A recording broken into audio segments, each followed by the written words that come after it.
ધોરણ 11-12 કોમર્સના વિડીયો મેળવવા માટે સબસ્ક્રાઇબ કરો અમારી ચેનલને અને બેલ આઇકન પણ પ્રેસ કરો, જેથી અમારી તમામ અપડેટ આપ સુધી સરળતાથી પહોંચી શકે. નમસ્કાર વિદ્યાર્થી મિત્રો, RH કોમર્સ ગ્રુપમાં હું ડાબસરા સર આપ સર્વેનું હાર્દિક સ્વાગત કરું છું. અત્યારે આપણે અભ્યાસ કરવો છે ધોરણ 11 કોમર્સ, વિષય અર્થશાસ્ત્ર, જેની અંદર પ્રકરણ નંબર 8 આર્થિક સુધારાઓ, કે જે તમે ધોરણ 10ની અંદર એનો અભ્યાસ કરીને આવ્યા છો અને હજી ધોરણ 12ની અંદર પણ આ પ્રકરણ આપણને ઉપયોગી થઈ પડે તેમ છે. ચલો આપણે અભ્યાસ કરીએ આર્થિક સુધારાઓ નો મૌલિક રીતે આપણે અભ્યાસ કરીએ તો આઝાદી સમયે મતલબ કે 1947માં જ્યારે આપણે આઝાદ થયા ત્યારે આપણી આર્થિક નીતિઓ ઘડનારા સામે એક પ્રશ્ન હતો કે ભારત દેશનો ઝડપી આર્થિક વિકાસ કઈ રીતે કરવો. તો એના માટે આપણે જે વિકસિત રાષ્ટ્રો હતા એનો અભ્યાસ કર્યો તો આપણને ખ્યાલ આવ્યો કે અમેરિકા જેવા રાષ્ટ્રો છે એમણે મૂડીવાદી અર્થવ્યવસ્થા સ્વીકારી અને રશિયા જેવા દેશો છે એણે સમાજવાદી અર્થવ્યવસ્થા સ્વીકારી અને પોતાના દેશનો વિકાસ કરેલો. તો આપણે શું કર્યું, આ મૂડીવાદી અને સમાજવાદી અર્થવ્યવસ્થામાંથી જે સારી સારી બાબતો હતી એને લઈ અને મિશ્ર અર્થવ્યવસ્થા સ્વીકારી. ચલો ત્યાર પછી આપણે 1947થી લઈ 1947થી 1990 સુધી આપણે આપણા દેશનો આર્થિક વિકાસ કરી શક્યા નહીં. તો ઘણા નિષ્ણાંતોને એવું લાગ્યું કે આપણું અર્થતંત્ર છે એના ઉપર સરકારનું પ્રભુત્વ, સરકારનો હસ્તક્ષેપ કેવો હતો, વધારે હતો, સરકારના નિયંત્રણો વધારે હતા અને જેના કારણે આપણો વિકાસ થઈ શક્યો નહીં. ચલો શરૂઆતના વર્ષોમાં આપણે જોઈએ, આઝાદી પછીના શરૂઆતના વર્ષોમાં આપણી આયાતોનું પ્રમાણ છે એ વધારે હતું. આયાતો કેવી હતી? વધારે હતી. અને નિકાસો કેવી હતી? ઓછી હતી, કે જેના કારણે આપણને વિદેશી હુંડિયામણ પ્રાપ્ત થઈ શક્યું નહીં. ચલો આપણને પ્રશ્ન થાય કે આયાત અને નિકાસ એટલે શું? તો આયાત એટલે આપણે જ્યારે વિદેશમાંથી કોઈ વસ્તુઓ મંગાવીએ છીએ તો એ શું છે? આયાત. આપણે શું કર્યું? વિદેશમાંથી વસ્તુ મંગાવી. એક્ઝામ્પલ તરીકે આપણે અમેરિકામાંથી આધુનિક ટેકનિકલ સાધનો મંગાવીએ છીએ તો એ આપણે શું કર્યું કહેવાય? આયાત કરી કહેવાય. અને નિકાસ એટલે ભારતમાંથી આપણે વિશ્વના અન્ય દેશોમાં કોઈ વસ્તુ મોકલીએ છીએ, વેચીએ છીએ તો એને આપણે શું કહીશું? નિકાસો કહીશું. તો 1947થી લઈ 1990ના સમયગાળા દરમિયાન આપણી આયાતો કેવી હતી? વધારે હતી અને આપણી નિકાસો એકદમ ઓછી હતી, કે જેના કારણે શું થયું? આપણી ઊંડિયામણ છે એ એકદમ ઓછું રહ્યું. ત્યાર પછી બીજી વાત કરીએ તો આઝાદી પછીના શરૂઆતના વર્ષોમાં સરકારને એવું હતું કે આપણે જાહેર ક્ષેત્રનો વિકાસ કરશું. કયા ક્ષેત્રનો? જાહેર ક્ષેત્રનો વિકાસ કરશું તો આપણા દેશનો વિકાસ કેવો થશે? ઝડપી બનશે. એટલે એમણે ખાનગી ક્ષેત્રને પૂરતા પ્રમાણમાં પ્રાધાન્ય કે મહત્ત્વ આપ્યું નહીં. એટલે જાહેર ક્ષેત્રને પ્રાધાન્ય આપ્યું, કે જેના કારણે આપણે આપણો આર્થિક વિકાસ કરી શક્યા નથી. ચલો ત્યાર પછી વાત કરીએ તો 1990ના સમયગાળા દરમિયાન આપણે આપણો વિકાસ ન કરી શક્યા. એટલે આપણે શું કર્યું કે જે વિકસિત રાષ્ટ્રો હતા એમની પાસે અને આંતરરાષ્ટ્રીય જે નાણાં ભંડોળ છે એમની પાસે આર્થિક સહાય માગવા માટે ગયા. ત્યારે આવા વિકસિત રાષ્ટ્રો અને આંતરરાષ્ટ્રીય નાણાં સંસ્થાઓએ આપણી સમક્ષ એક પૂર્વ શરત મૂકી કે જો તમે તમારા દેશના આર્થિક કાયદાઓમાં પરિવર્તન કરશો તો અમે તમને આર્થિક મદદ કરશું, કે જે અંતર્ગત આપણે શું કરવું પડ્યું? 1991ની અંદર, ક્યારે? 1991ની અંદર આર્થિક સુધારાઓ કરવાની ફરજ પડી અને આપણે આર્થિક સુધારા ક્યારે કર્યા? 1991ની અંદર. વેરી મોસ્ટ ટાઈમ પ્રશ્ન વિદ્યાર્થી મિત્રો વિકલ્પની અંદર પૂછાય કે આર્થિક સુધારાઓ કયા વર્ષમાં કરવામાં આવ્યા?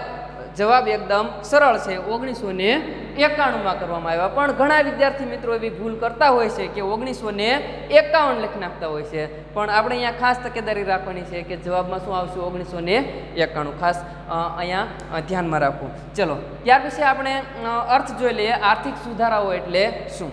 તો રાજ્યના અંકુશોવાળી અર્થવ્યવસ્થાને, અત્યાર સુધી આપણે અર્થવ્યવસ્થા કેવી હતી? રાજ્યના અંકુશોવાળી, રાજ્યના નિયંત્રણવાળી હતી. એ અર્થવ્યવસ્થાને બજાર આધારિત મુક્ત અર્થવ્યવસ્થા તરફ લઈ જવા આપણે ભારતે કયું અર્થતંત્ર સ્વીકાર્યું હતું? મિશ્ર અર્થતંત્ર. તો આ મિશ્ર અર્થતંત્રની અંદર જાહેર ક્ષેત્રનો વ્યાપ હવે શું કરવો છે? આપણે ઘટાડવાનો છે અને ખાનગી ક્ષેત્રનો વ્યાપ વધારવા માટે આપણે 1991માં જે આર્થિક નીતિમાં પરિવર્તન કર્યું તેને આર્થિક સુધારા તરીકે ઓળખવામાં આવે છે. ચલો આ વ્યાખ્યા છે, અર્થ છે, એને આપણે લેખિત સ્વરૂપે સરળતાથી મૌલિક રીતે સમજીએ. તો રાજ્યના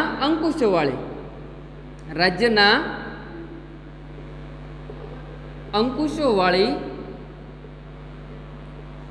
અર્થવ્યવસ્થાને બજાર આધારિત મુક્ત અર્થવ્યવસ્થા તરફ લઈ જવા માટે ભારતના મિશ્ર અર્થતંત્રમાં, કયા અર્થતંત્રમાં? મિશ્ર અર્થતંત્રમાં જાહેર ક્ષેત્રનો વ્યાપ શું કરવાનું છે? જાહેર ક્ષેત્રનો વ્યાપ ઘટાડી અને ખાનગી ક્ષેત્રનો વ્યાપ શું કરવાનું છે? વધારવા માટે 1991માં જે આર્થિક નીતિમાં પરિવર્તન કરવામાં આવ્યું તેને આર્થિક સુધારા તરીકે ઓળખવામાં આવે છે. ચલો વ્યાખ્યા ફરી એકવાર વિદ્યાર્થી મિત્રો ખાસ ધ્યાન રાખજો. રાજ્યના અંકુશોવાળી અર્થવ્યવસ્થાને બજાર આધારિત મુક્ત અર્થવ્યવસ્થા તરફ, મુક્ત એટલે કોનામાંથી મુક્ત કરવાના છે? અને રાજ્યના અંકુશો, રાજ્યના નિયમોમાંથી એને મુક્ત કરવાની છે. અને આ મુક્ત અર્થવ્યવસ્થા તરફ લઈ જવા માટે શું કરવાનું છે? આપણે જે મિશ્ર અર્થવ્યવસ્થા સ્વીકારી છે, મિશ્ર અર્થતંત્ર સ્વીકાર્યું છે, એની અંદર જાહેર ક્ષેત્રનો વ્યાપ હવે આપણે શું કરવો છે? ઘટાડવાનો છે. અને ખાનગી ક્ષેત્રનો વ્યાપ એટલે મહત્વ, જાહેર ક્ષેત્રનું મહત્વ શું કરવું છે? ઘટાડવું છે. અને હવે કોનું મહત્વ વધારવાનું છે? ખાનગી ક્ષેત્રનું મહત્વ વધારવાનું છે. અને એના માટે જે આપણે 1991માં આર્થિક નીતિમાં પરિવર્તન કર્યું, સરકારે જે કાયદાઓમાં પરિવર્તન કર્યું તેને આપણે શું કહીશું? આર્થિક સુધારા તરીકે ઓળખીએ છીએ. ચલો હવે આર્થિક સુધારાઓ જે કર્યા તો એના હેતુઓ કયા હતા? શા માટે આપણે આર્થિક સુધારા શા માટે કર્યા? એના ધ્યેયો કયા હતા એ આપણે સમજી લઈએ. તો આર્થિક સુધારાના હેતુઓ, પ્રશ્ન વિદ્યાર્થી મિત્રો એ રીતે પણ પૂછાય કે આર્થિક સુધારાના હેતુઓ જણાવો અથવા તો આર્થિક સુધારાના ધ્યેયો જણાવો. તો કોઈ પણ રીતે પ્રશ્ન પૂછાય તો આપણને આવડતો હોવો જોઈએ. ચલો પહેલો હેતુ કયો નિર્ધારિત કરવામાં આવ્યો? તો રાજ્યની મતલબ ભારતની જે કુદરતી સંપત્તિ છે, કઈ સંપત્તિ છે? કુદરતી સંપત્તિ અને માનવ સંપત્તિ. રાજ્યની કુદરતી સંપત્તિ અને માનવ સંપત્તિનો ઉપયોગ ક્યાં થવો જોઈએ? આર્થિક વિકાસમાં થવો જોઈએ. એટલે કે કુદરતી સંપત્તિ અને માનવ સંપત્તિનો આર્થિક વિકાસમાં ઉપયોગ થાય. તો આર્થિક વિકાસમાં ઉપયોગ થાય તો એના માટે શું કરવું પડે? તો ખાનગી ક્ષેત્રને શું કરવું પડે? મહત્વ આપવું પડે. તો આર્થિક વિકાસમાં ઉપયોગ થાય એના માટે ખાનગી ક્ષેત્ર અને સાથોસાથ વિદેશી મૂડીરોકાણને પ્રોત્સાહન આપવું. ખાસ કરીને વિદેશી મૂડીરોકાણને પ્રોત્સાહન આપવું. આપેલો હેતુ છે કે ભાઈ કુદરતી સંપત્તિ છે આપણી પાસે, જે કાંઈ જમીન, મૂડી, શ્રમ, નિયોજક, આ બધું જે કાંઈ છે એનો ઉપયોગ કેવો થવો જોઈએ? વધારે થવો જોઈએ. અને સાથોસાથ માનવ સંપત્તિ એટલે ખાસ યાદ રાખજો, માનવ શ્રમ. આ શ્રમિકો છે એને રોજગારી પૂરતા પ્રમાણમાં પ્રાપ્ત થાય અને કુદરતી સંપત્તિનો ઉપયોગ થાય. એ ઉપયોગ ક્યાં થવો જોઈએ? દેશના આર્થિક વિકાસમાં થવો જોઈએ. અને એ આર્થિક વિકાસમાં ઉપયોગ કરવો હોય તો સૌથી પહેલાં શું કરવું પડે? ખાનગી ક્ષેત્રને મહત્ત્વ આપવું પડે અને સાથોસાથ વિદેશી મૂડીરોકાણને પ્રોત્સાહન આપવું પડે. ત્યાર પછી બીજો હેતુ, બીજી બાબત કે જે કાંઈ સંસાધનો છે, આપણા દેશ પાસે જે કાંઈ સંસાધનો છે એનો ઇષ્ટતમ મહત્તમ ઉપયોગ કરવાનો છે કે જેના કારણે વિકાસ કેવો બનશે? ઝડપી બનશે. એટલે કુદરતી સંસાધનો ઇષ્ટતમ ઉપયોગ થવો જોઈએ અથવા તો કરવો જોઈએ. એટલે કુદરતી સંસાધનોનો મહત્તમ વધારેમાં વધારે ઉપયોગ થાય એવો પ્રયત્ન કરવાનો છે. એવો હેતુ કોનો નિર્ધારિત કરવામાં આવેલો? આર્થિક સુધારાનો. ત્રીજી બાબત, રાજ્યના ખર્ચમાં શું કરવાનું છે? સરકાર હવે ખર્ચ કરશે નહીં. એટલે કે સરકારના ખર્ચમાં ઘટાડો કરવાનો. સરકારના ખર્ચમાં શું કરવાનું છે? ઘટાડો કરી અને હવે જે ખાનગીકરણ થયું એટલે કે સરકાર હસ્તકના જે ઉદ્યોગો હતા એ કોને સોંપી દેવામાં આવ્યા? ખાનગી ક્ષેત્રને. અને એના લીધે જે સરકારને આવક પ્રાપ્ત થઈ તો એ આવકનો ખર્ચ ક્યાં કરવાનો છે? પ્રજા કલ્યાણ પાછળ કરવાનો છે. એટલે સરકારના ખર્ચમાં ઘટાડો કરી અને ખાનગીકરણના લીધે મળેલી આવકને પ્રજા કલ્યાણ પાછળ ખર્ચવી.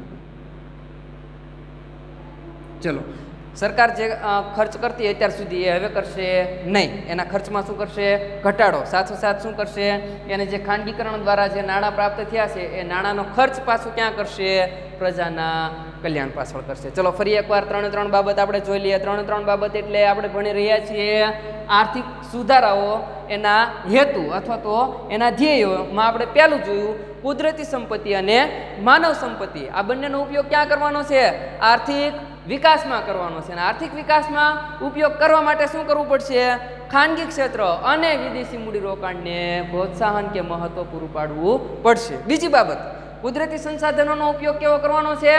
ઇષ્ટતમ, મહત્તમ, વધુમાં વધુ કરવાનો છે કે જેથી આપણો વિકાસ કેવો બનશે? ઝડપી બનશે. ત્રીજી બાબત, સરકારના ખર્ચમાં શું કરવાનું છે? ઘટાડો. સરકાર હવે ખર્ચ કરશે નહીં. અને સાથોસાથ જે ખાનગીકરણ થયું એના કારણે સરકારને શું પ્રાપ્ત થયું છે? આવક પ્રાપ્ત થઈ. અને એ આવકને ખર્ચ ક્યાં કરવાની છે? પ્રજાના કલ્યાણ પાછળ કરવાની છે. ચોથી બાબત, દેશની આવક રોજગારી અને નિકાસ કમાણી માં વધારો કરવો.